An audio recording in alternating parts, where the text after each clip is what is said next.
How to log in Summit Mortgage account. Hi guys, welcome to our channel. Let's begin. In this video, I will guide you on how you can log into Summit Mortgage account. For this, you want to open up any web browser. Now search for Summit Mortgage Login. Out of the search results, you want to find the option of Submit Mortgage Home.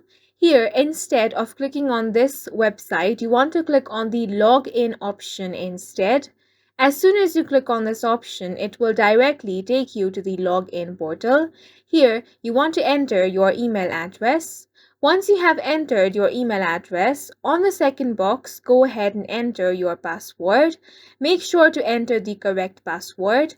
Once you have entered these details, click on the login option, and if all the details are correct, you will be successfully logged into Summit Mortgage account.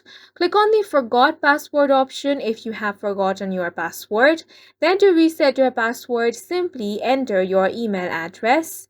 Once you enter that, you want to click on the reset password option.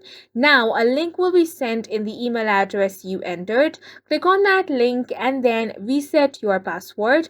Once your password has been reset, you can easily log in using your new password. And that's it for this video. If you found it helpful, please make sure to hit the like button and subscribe for more videos like this.